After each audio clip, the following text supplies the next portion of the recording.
வாயை திறந்த சிஎம் எனும் கருப்பு பேட்ஜ் அணிந்தும் தாவே காட்சியை விமர்சிக்கும் பதாகைகளுடன் திமுக எம்எல்ஏக்கள் வருகை தந்துள்ளனர். முழு விவரங்களோடு இணைகிறார் எமது செய்தியாளர் ராஜகுமரன்.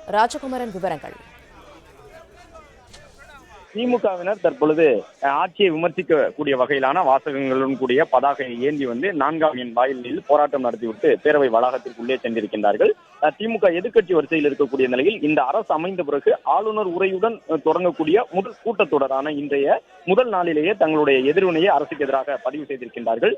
தற்கூறிய ஆட்சிக்கு தமிழ்நாடே சாட்சி என்பது உட்பட ஆளும் அரசை விமர்சிக்கக்கூடிய வகையிலான பல்வேறு பதாகைகளை ஏந்தி வந்திருக்கக்கூடிய திமுக உறுப்பினர்கள் தங்களுடைய முழக்கத்தை பதிவு செய்து தற்பொழுது பேரவைக்கு உள்ளாக சென்றிருக்கின்றார்கள். அதாவது கடந்த 10 நாட்களுக்குள்ளாக தமிழ்நாட்டிலே பல்வேறு விதமான சட்ட ஒழுங்கு பிரச்சனைகள் எழுந்திருக்கின்றன, பெண்களுடைய பாதுகாப்பு கேள்விக்குள்ளாகி இருக்கின்றது என்பது உட்பட அரசினுடைய செயல்பாட்டை விமர்சிக்கக்கூடிய விதமாக முதலமைச்சருடைய திரையுலக பயணத்தையும் தற்போதைய அரசியல் பயணத்தையும் ஒப்பிட்டு விமர்சிக்கக்கூடிய வகையிலான வாசகங்களுடன் தற்பொழுது திமுகவினர் தங்களுடைய எதிர்ப்பை பதிவு செய்திருக்கின்றார்கள். கதறல் கேட்குதா சிஎம் என்ற ஒரு வாசகத்தை பார்க்க முடிந்தது.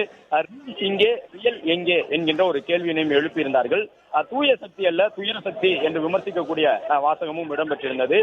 சட்டம் ஒழுங்கு கெட்டு போச்சு என்பதாக முழக்கம் எழுப்பியிருந்தார்கள்.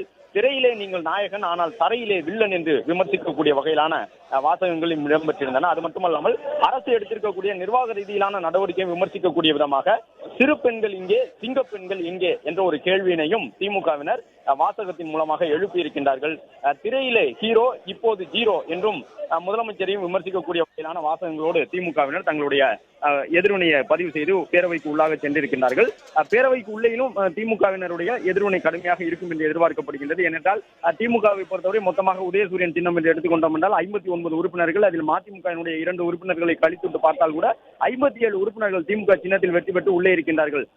பிளே ஸ்டோர் மற்றும் ஆப் ஸ்டோரில் இருந்து பாலிமர் செயலியை QR கோடு மூலம் பதிவிறக்கம் செய்யுங்கள்.